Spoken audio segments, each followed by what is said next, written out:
Okay, bago tayo magsimula ng ating mga panuntunan at mga amin na kailangan natin, maibigay ko sa inyo yung about the class orientation. Okay? Makinig. No?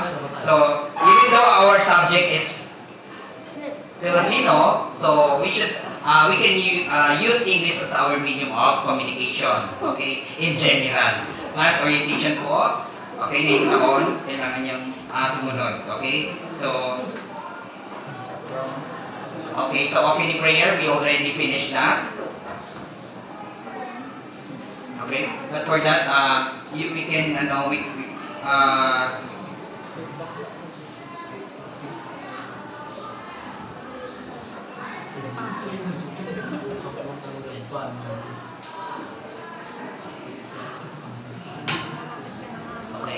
for your okay, I will be your Filipino subject teacher. Okay, maybe wait. Okay, so before we proceed in our class orientation, getting to know each other first. So one round only. Okay, President will lead our energizer. Okay, President. Attention. Concentration. Ritmo. Action. Lovely Jama. Rian Jama. Rian Jama. Tristan Jama. Tristan Jama. Enos Jama. Sernos Jama. Panyaga Jama. Panyaga Jama. Dominito Jama. Dominito Jama. River Jama. River Jama. Sarah Jama. Sarah Jama. Nailin Jama. Nailin Jama. Coliones Jama. Yunis Jama. Carlo Jama. Carlo Jama. Gerald Jama. Gerald Jama. Gerald Jama. Gerald Jama. Gerald Jama. Jared Jama. Carlo Jama. Carlo Jama. Gerald Jama. Gerald Jama. Gerald Jama. Gerald Jama. Jared Jama. Jared Jama. Gerald Jama. Gerald Jama. Gerald Jama. Gerald Jama. Jared Jama. Jared Jama. Gerald Jama. Gerald Jama. Carlo Jama. Carlo Jama. Gerald Jama. Gerald Jama. Gerald Jama. Gerald Jama. Jared Jama. Jared Jama. Gerald Jama. Gerald Jama. Call another name. Okay, that will be our energizer. Okay, we will continue that. Okay, later. Okay, so our agenda. Okay, we need to. Okay, so the following are already given to you, no? That our agenda. Okay, so I would like to emphasize. Okay, that's our class schedule, and then I will post it in our GC. Okay, rules and regulation, because I need to emphasize what are those rules and regulation. Okay, so listen. Okay, so wearing of complete uniform. Okay, can everybody read? We will require students to wear the prescribed uniform, and we will not authorize the wearing of frock blouses and tattered maoan para for both male and female students. Okay, did you get the regulation? Okay. Yes. Okay, so I hope you follow the one of our regulation. Wearing of complete uniform. Next regulation. Everybody read. Every student shall observe the appropriate and proper haircut. Okay, for the boys, proper haircut. Okay, proper haircut. Okay. Okay, so far, okay, all boys are good, no? Next rule. Gold, black hair, or gold, white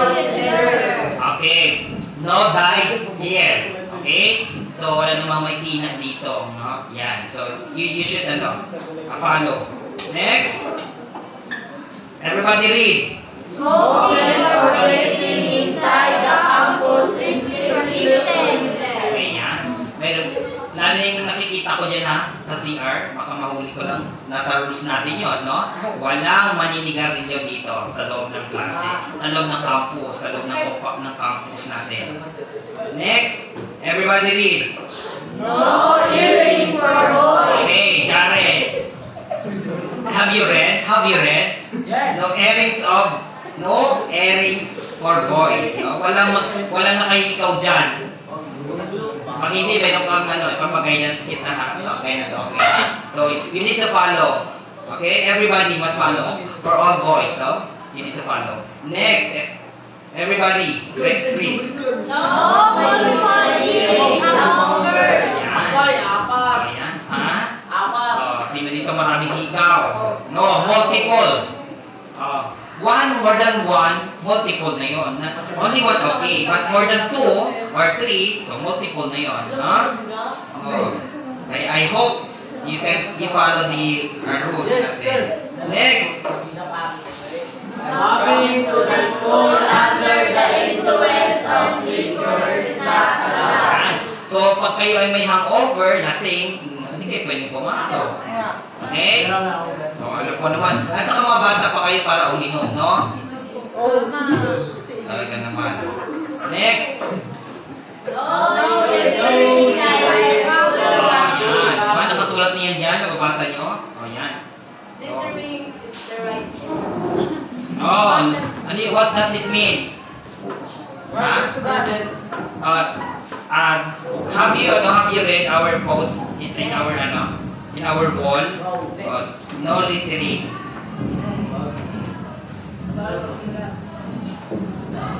Okay, next. Ayan. Everybody read. Reading deadly weapons such as knife, firing, or any sharp things inside the school campus is not allowed. Ayan. Alam niyo naman yan. Bawal na bawal. Okay. I just want to give you to inform. Next rules. Do not destroy or erase any school property. Ayan, system. Yan. Ayoko na lalo dun sa ating comfort room. Ayoko na nasusulat-sulat dun, ha? Huli-huli ko lang kayo, ha? Next.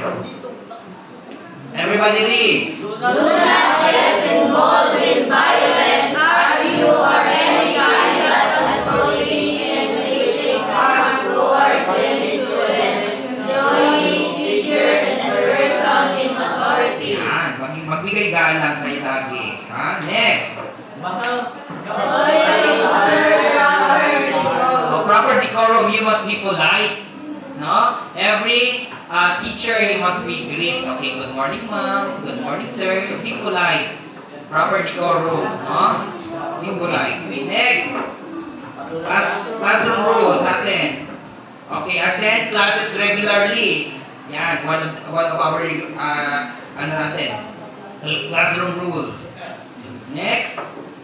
Be on time. Be punctual in coming to school and submitting requirements. Ayaw mo na pahuli-huli, ha? Yan, ha? Be reminded regarding this classroom rules natin. Next. Wearing ID at all times while in school. Dapat may ID kayo. For the meantime, wala pa. So, pag once may ID na, kailangan suot kayo ng ID.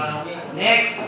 Keep the classroom neat and orderly. Yan. Bago umuwi, magtatapos gamitin, dapat malinis ang ating room and then kailangan maayos, properly segregated yung ating mga basura, yung mga waste niyo dyan. Di ba sabi, pakitapon ang ating basura sa tamang lagayan. Dapat nasusunod yun. So, nasa natin yun, sa classroom rules. Okay? Naintindihan? Okay, sana naman. Next is, respect other people's belongings and school property. Kapag hindi sa inyo, huwag niyo pakailaman.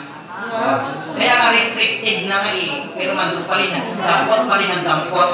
Respect other people's belongings and school property. Kapag hindi po sa inyo, huwag niyo pakailaman. Naintindihan? Pag may nawala lang dyan, kaya pagbibintangan ko. Okay? Next.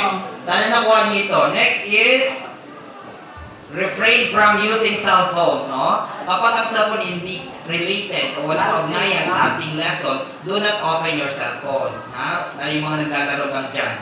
In other electronic gadgets unless allowed. Kapag allowed, pwede gamitin. For example, I told you, okay, get your cell phone and answer our activity in our GC, for example. Okay, dapat bago lang kukunin. Pero pag hindi, iwasang gumamit ng cellphone. Okay? Did you get? Yes. Okay, sana naman. Yes. Refrain from transferring set during classes. During class. Ayun ko palipat-lipat kaya meron na tayong upuan, di ba? May designated area na kayo kung saan kayo dapat nakaupo. Kapag wala kayo sa area ninyo, absent kayo sa akin. Okay? Yan yun. Ay dapat nakuha ninyo ito. Next is avoid loud conversation. Pag nagkukwentuhan, huwag naman sobrang malakas. Ha? Sir, ano sir? Ano yun? Ano sir? Yun doon?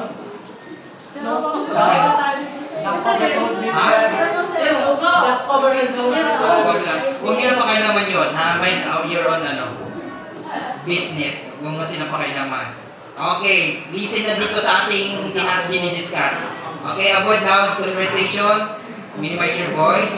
Next is refrain from teasing and bullying. So far, wala man na nagbubully dito, no? Makinig na muna. Walang magbully-bully dyan. Okay, follow instruction. Okay, yung dapat nyo sundin. Listen carefully to the teacher's instruction and follow them accordingly. If you have question, ask for clarification. Bago matapos, di ba sabi ko, in Filipino, may tanong, may nais imungkahi. Okay, bago tayo magtapos. So dapat, kailangan sumunod sa ating ibinigay na classroom rules. Next is participate in discussion. Engage actively in class discussion and activities, sharing your thoughts and opinion can contribute to a richer learning experience for everyone. So lagi dapat we should have collaborative discussion. Okay, nasa dito, participate in discussion. Next, respect others. Napakalaga yan. It is important to treat your classmates, teachers, and school staff with kindness and respect. When someone is speaking, listen attentively and avoid interrupting or speaking over them. So dapat makinig. You should always listen. Okay? Be honest. Okay? So always speak and present information truthfully, whether in class, a discussion, assignment, or interaction with others. Avoid any form of academic dishonesty. So, kaya meron tayong honesty is the best policy. Kailangan maging honest at all times. Hindi kailangan, kapag may nakatingin sa kanang kayo gagawin ng mabuti, pero pag wala na, so iba nang ginagawa. Ha?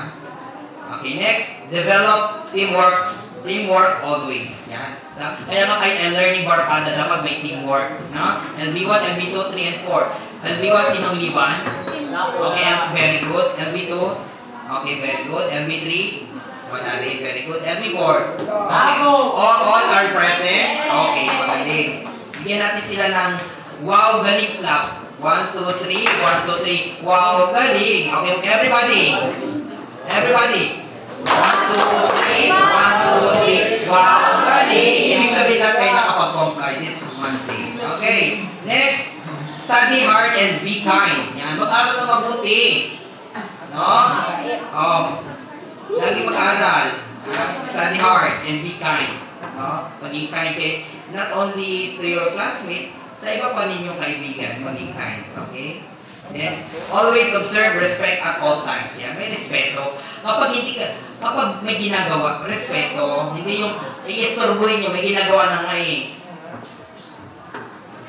Hintayin nyo matapos yung ginagawa bago kayo lumapit, bago kayo magkaroon ng transaction. Kasi busy pa yung tao, hindi pa pwede. No? Always observe respect. May ginagawa, nagsusulat, inaabalan mo. So, kailangan laging may respect, no? Hintayin mo matapos bago ka mag-ano ng transaction sa kanya. Okay, naintindihan.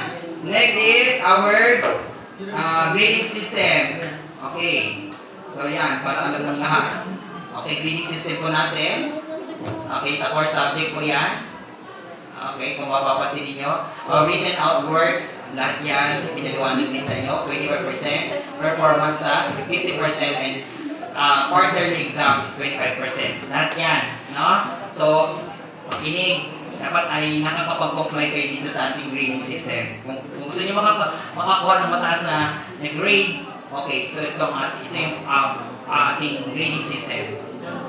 Next, para sa other subject, academic track, okay yan. So, written works again, performance task, party. So, papiawan na lang natin yan.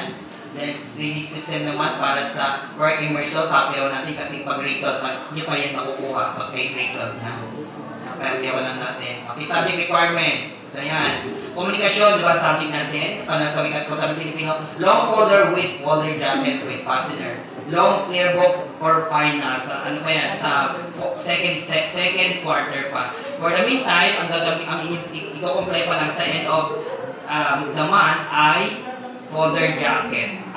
Long folder with folder jacket and with fastener. Okay? So, yan ang i-comply nyo sa ating subject, komunikasyon. Next, another requirement is index card. Kailan nyo provide ng index card? 1A. Everybody must follow. Yan.